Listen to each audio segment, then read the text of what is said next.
So hi and welcome back. I'm excited today to be here at LTCC's Institutional Effectiveness Office. Today we're going to be talking about the role of institutional effectiveness and in particular how some of the services in this office really can benefit you as faculty out there. So I think we'll have Donna and Laura do their introductions and talk about what happens here at IE. Great. Thank you, Scott, and welcome. I am Donna Sohan. I'm the Director of Institutional Effectiveness Department, and next to me is Laura Gardner. She's our Program Assistant, and she's going to be a very important person that I will hand it off to her once I tell you a little bit about institutional effectiveness. We are sometimes referred to at colleges as institutional research or institutional research and effectiveness, and actually we have lots of different names. But why I mention that is for those of you who are more familiar with IR as a terminology.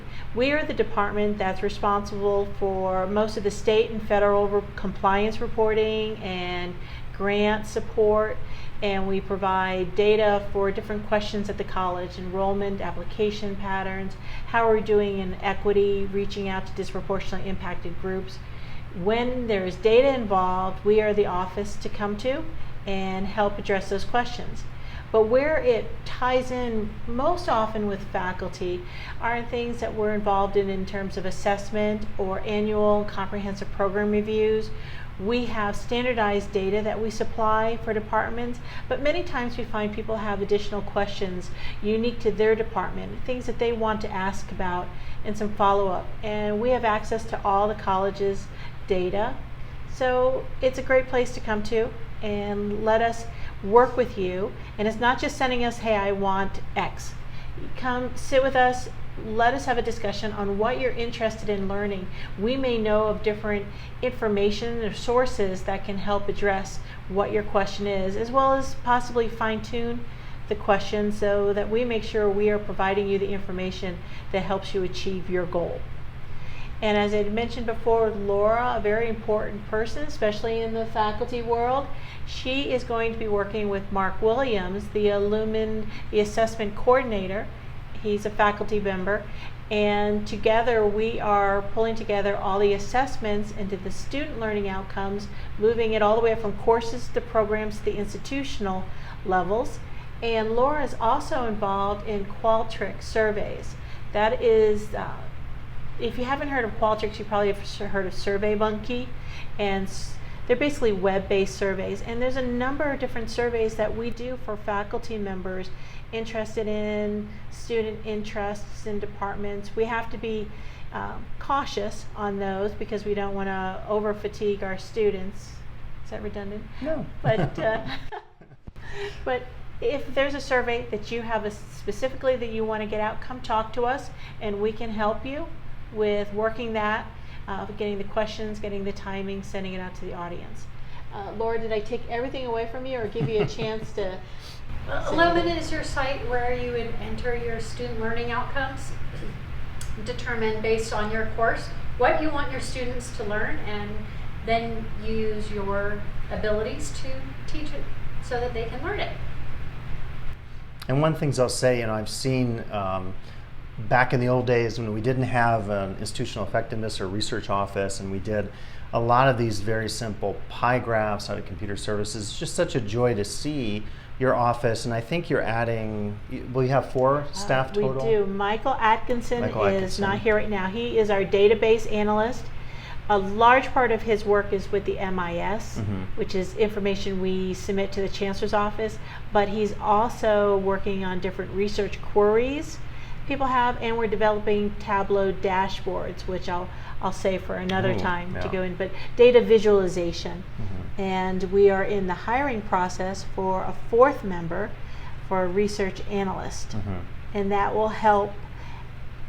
Really, the rules or the roles aren't defined just yet for the research analyst because I'm open to different skill sets. So where we take this position will be based on their strengths. But it will be another member of IE who are here to help, because I do feel an important service that IE is a service office.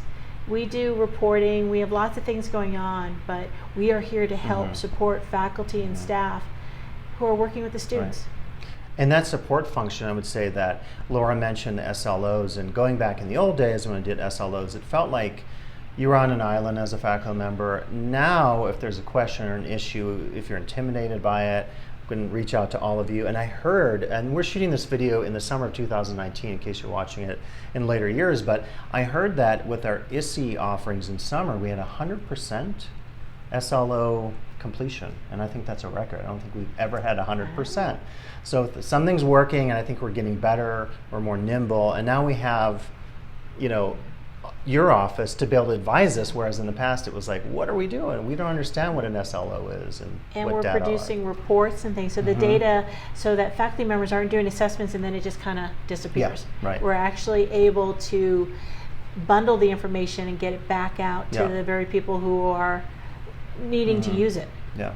So that's really the exciting part for us. Do either of you have advice? Like, I know I come from a social science background, but if you're a faculty member and you do a lot of research, what would you say to them, like if they're intimidated by the data? Or sometimes I look at the stuff we're doing for AUPs and APRs and I think, oh wow, this is intimidating. What am I going to do with this? And what all these demographic data actually mean? So what would your advice be to faculty member who are maybe a little scared or intimidated by all this data and research that for all of you comes very naturally? Well, it doesn't come naturally for me. Oh, okay. I come from a long 19-year experience of being a teacher. Oh, and wow. So, great. And so looking at this data, I kind of went, what do I do with this? But it's just take it in piece by piece. Don't try to incorporate it all into what you're doing at one time. Because it can get overwhelming if you just look at all these different charts and go, okay, what does this mean to me? Just taking your time and looking at it a piece at a time. And I find for me along those lines is I like people who, not to be scared of the data, but in the sense that don't jump immediately to conclusions. There's a lot of things that data doesn't include.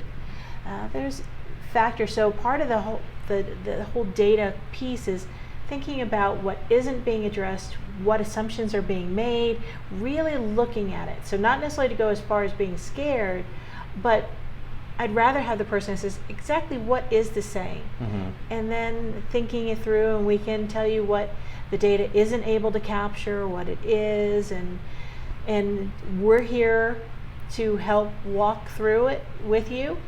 And even with years of working in data, there's always things to think about, different pieces, assumptions. So that's what makes it fun for me to be able to do. And if I can help anyone new to data and walk through that, we're here. That's great. And we're not defined, we'll help like in this X box. If there's any way that helps a faculty member with whatever their responsibilities are, whatever they're interested in learning, we are here to help and support that faculty member. That's great. Wonderful. And there's another piece. I was recently speaking with Treva Thomas, who's our DE coordinator, and I said, Treva, it's amazing, reflecting on being here now, I think in my 22nd year. When I look at, Donna, you presented to the board recently in 2019, our FTS chart, and when I think about the old versus the new, it's pretty dramatic. So I think that might directly speak to some faculty interest in terms of how we're diversifying our FTS base. I find that really impressive as well, because although the data goes further back beyond 2011-12, that was one of our most recent peak years, and we have exceeded that. That one was coming in just under 1,900. And if you include, not to get too technical, if you include all the FTE piles that we have, we're at 2,000 for 2019. But the different FTE sources, the biggest difference between 11-12 and now, in 11-12, we had two different sources. And when I say sources, it was either campus generated or some of our ISAs, our instructional service agreements. And for those who are new, I've only been here a year, and I'm still learning the different ISAs terms, and culinary jails, but basically campus generated or these off-site groups. And now dual enrollment, ISP, we still have our ISAs, our instructional service agreements, the JPA, which is another program I'll spare you for another time, but we have multiple sources that are really showing that they're moving the needle and that this FTS is moving up. And if you look within campus generated, it's interesting patterns, not totally surprising.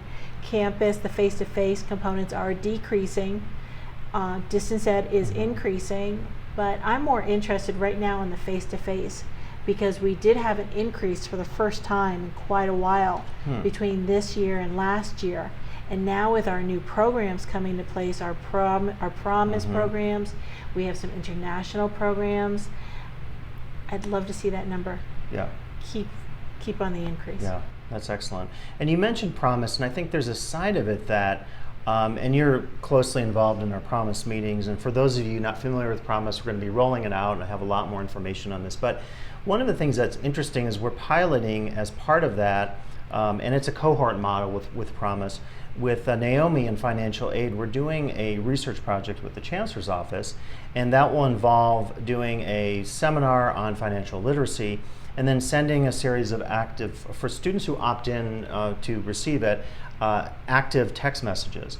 And so the idea is then we would study the two cohorts. And what I find interesting about Promise is that we're talking so much about doing actual research as it's happening, which I think is exciting, but also probably a strain on your office because we have so many projects as we're all familiar with. But maybe you could speak to that. Like, what's the value of studying students in these cohorts as things are happening, sort of on the fly?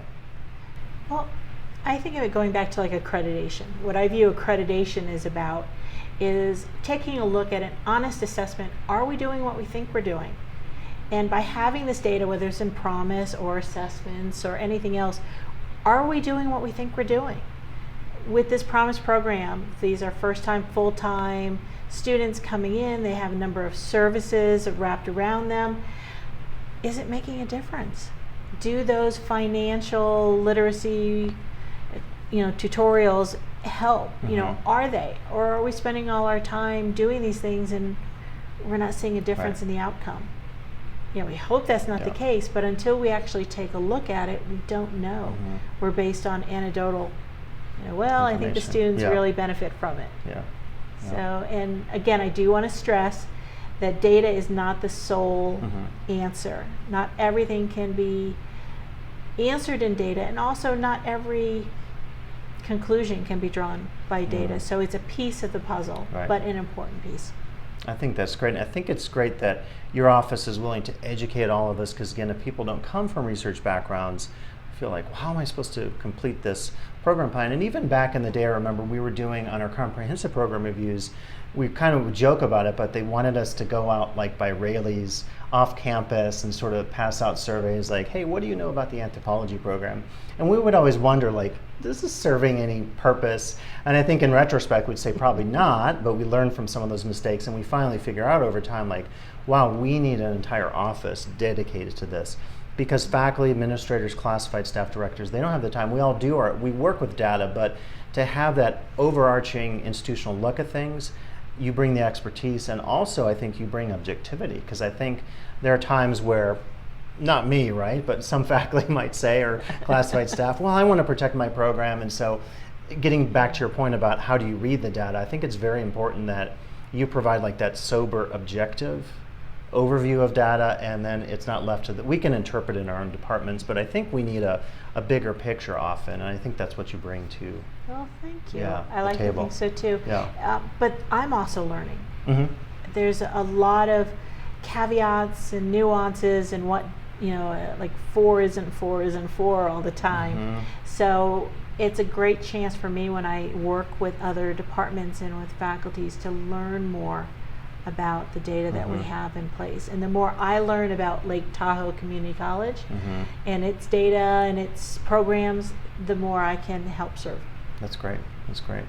Well, I wonder in closing, do you have any tips? Because not all the part-time faculty will be working with AUPs, APRs, CPRs, but do you have any tips that when faculty work with data or when they have questions, just directions they should take or questions they should ask? Any advice for them, particularly if they're new to some of this? I would, for me offhand, and I'll see what you have. I think for myself, if if someone finds that they're looking, I'm thinking like, I'm trying to narrow it down to like a instructor looking at their class. When there's a situation where, yes, you can have your student roster all at once, but if you're like, hey, I'd like to know a little bit more about maybe the demographic profile. I wonder how my students are, if you're in a sequential class, are they successful going forward? If you have any of those kind of questions and the access to information you have is limited or maybe just too overwhelming or too time consuming, that's the perfect time to think IE.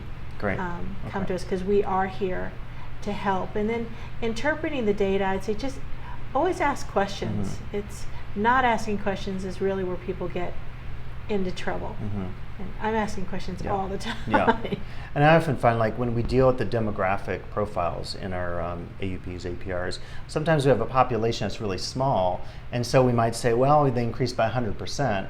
But if you're talking about, you know, going from 1 to 2 students or something like that, so there's a challenge there too. So do you think people should err on the cautious side when they're interpreting that data in their reports? No, is that too? No, that's just that's a whole separate. Okay. But it is. I would say just first tread so carefully. Yeah. We are a small college to begin with, and when you start breaking it apart, you're right. You can say, wow, you know, last year we had 100% of our students graduated, went to UC, and then the next year only 20%, but your total group was like 5. Yeah, right. So that's where you, so I guess that reminds me of a key point. We are a small college, so when you break us into smaller groups on targeted areas, tread very carefully before you make a declaration on any group. And that's great. I'll save my views of the challenges of demographic data for a later time. video. Yeah. Just ask questions. You know, when you see data that you're not sure whether it's should be skewed one way or the other, just ask the questions. Like, I'm not sure if this number is true to what I really want to know. What is this number telling me? Great. All right, well, I just appreciate Laura and Donna taking the time today to talk to our faculty. It's one of many efforts here that we're trying to just introduce all of you out there, particularly teaching online. If you don't get to step foot into campus and come into this huge office where all the magic happens with data and research, you'll get to take part in that virtually. So thanks again, and I hope you'll have a chance to reach out to Donna, Laura, Michael, and others here as you maybe continue your journey here at the college and engage in some important work in research data or institutional effectiveness. Thank you. Thanks for coming by the IE office today. And if you're still watching, thank you.